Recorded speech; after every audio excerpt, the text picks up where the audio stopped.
Hello everyone, this is Ace of Spades. Welcome to my channel. This is an unboxing and brief review of GoPro Hero 9.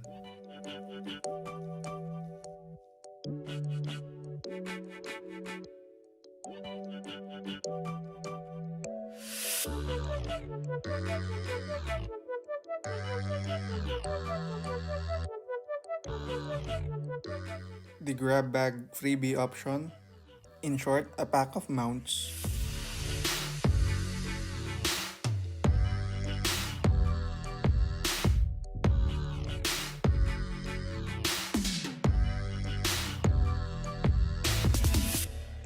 Here's the drawstring bag. I see what they did here, less plastic, more reusables. Nice touch. Here's what's inside. USB-C cable, the 1720 mAh battery, a set of adhesive mount. This is the Hero 9. Feels heavy and solid.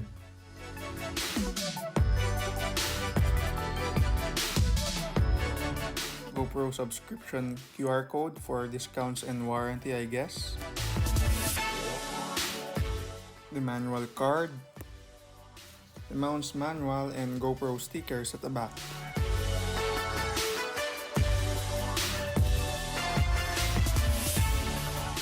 Just like the Hero 8, there's a built-in mount attachment at the bottom.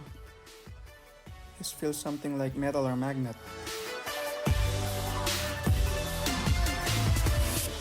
The lock for the battery is quite hard, doesn't open easily. Hard enough to destroy your nails while opening it. Let's put the SD card inside. Just insert and press till you hear the click sound. The 1720 mAh battery, which is said to be bigger than all batteries of all GoPros. The lock seems hard to close. Just hope it won't get damaged in the future. And it's open.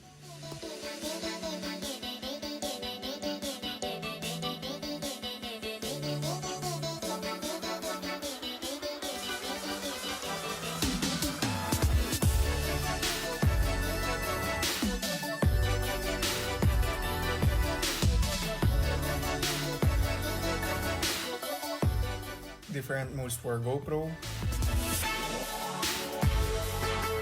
And the presets. Touchscreen's not that responsive though. You might find it frustrating if it's your first time using a GoPro touchscreen.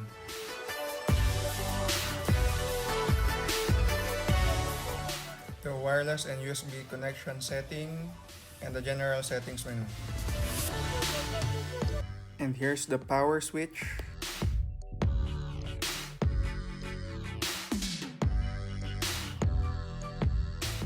And let's check the Hero 9's features. On the standard video preset, you can see the Hyper Smooth Boost switch on the right side of the screen and the zoom switch also on the right side of the screen.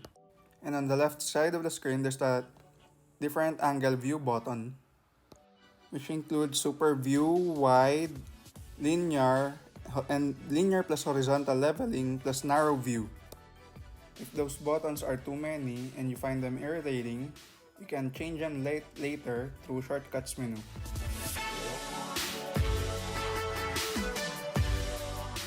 There are 4 available video presets, which is the standard, activity, cinematic, and slow-mo. Hero 9 has 4 available video resolutions. Aside from the standard preset, there's also this activity, cinematic, and slow-mo presets, which we will discuss in other videos. The 1080p, the 2.7K, the 4K, and of course the 5K, which is the main feature of GoPro Hero 9. And there goes the 5K, which is the main feature of GoPro Hero 9 but can only reach up to 30 frames per second.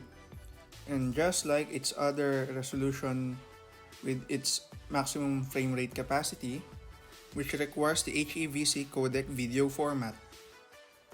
4K as a maximum of 60 FPS, 2.7K as a maximum of 120 frames per second, and 1080 as a maximum of 240 frames per second.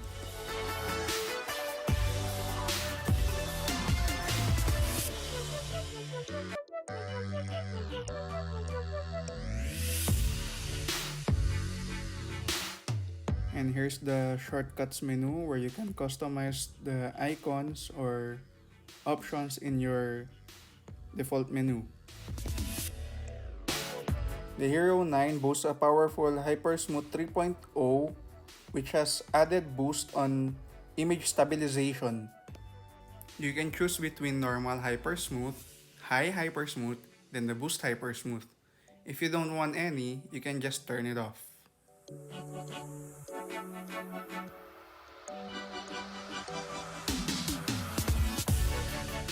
Want to test the Hypersmooth 3.0 plus how the internal mic sounds like? Check this out.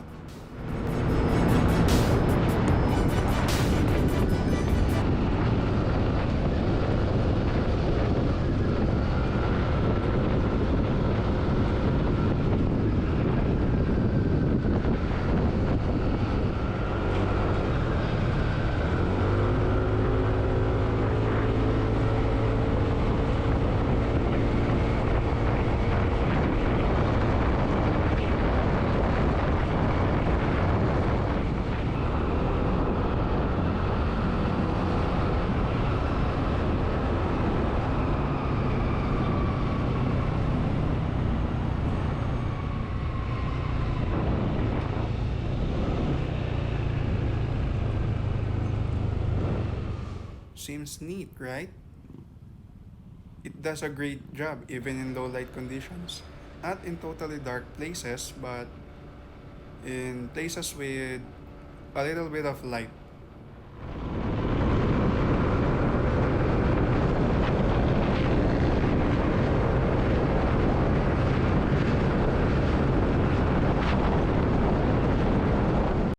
Okay, let's do a run test to see if it's a real gimbal killer. I used the Hypersmooth 3.0 without the boost option.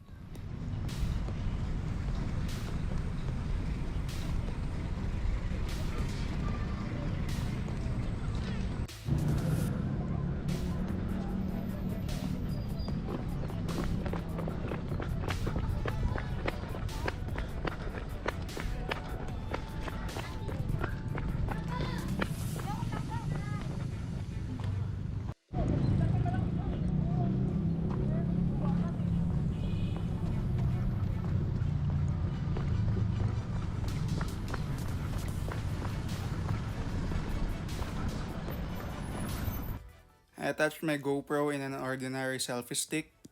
Plus there's a Gorilla Pod screwed at the bottom of the selfie stick. The weight of the Gorilla Pod swings the selfie stick and the camera. This time we'll test the horizon leveling mode, which the GoPro added this feature for the max lens mod.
There's a certain limit to its tilting angle, but still, this is a nice addition to its stabilization feature.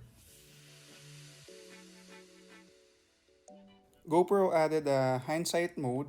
Once you pressed it, the camera will continuously capture videos but will only save the last 15 to 30 seconds of your videos before you press the capture button. This is good for footages of you before you press the record button. How about recording some fast forward videos? Aside from time-lapse, there's also what they call time warp and night lapse. Time warp is good for stable footages when you move the camera from one place to another. And night lapse is a time lapse good for observing the stars. I know it's already in the Hero 8, but it's a nice addition for those who like to capture fast forward videos. And here's some time-lapse videos.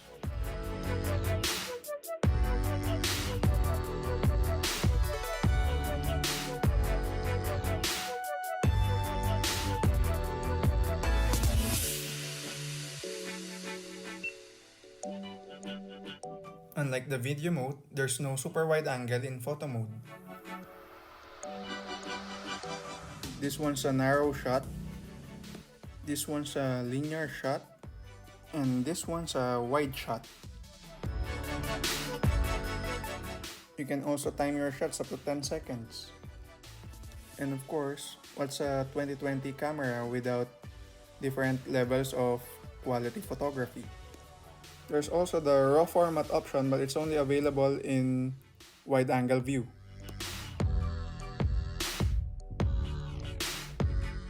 There's also a live burst preset, which is good for social media photo sharing. And a burst shot for rapid multiple shots. And night to photo preset, which is good for low light environments. And before you forget, this is what the front screen looks like once you turn it on.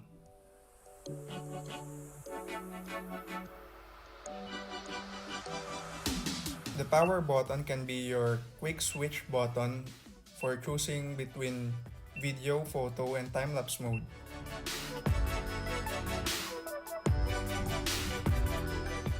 Plus the lens is removable too.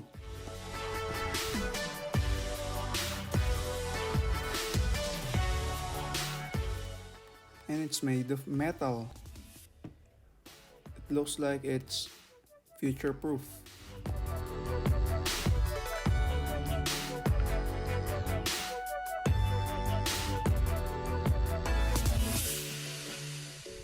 But when you're not used to it, it's hard to put it back.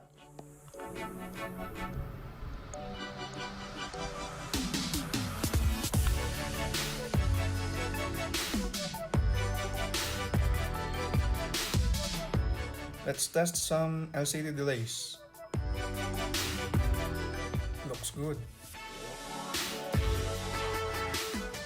Is it worth buying right now? I can't tell yet, but from the looks and the feel from it, I think it's worth a shot. This may not be the bang for the buck for you, but that new horizon leveling feature along with the 5K plus that hard casing with interchangeable lens, that might save you some few bucks in the future. If it's not too much for your budget, I think it would be worth an investment, especially for us content creators. And that's all for this video. This is Ace of Spades. Please don't forget to hit that like button and subscribe. Thank you for watching.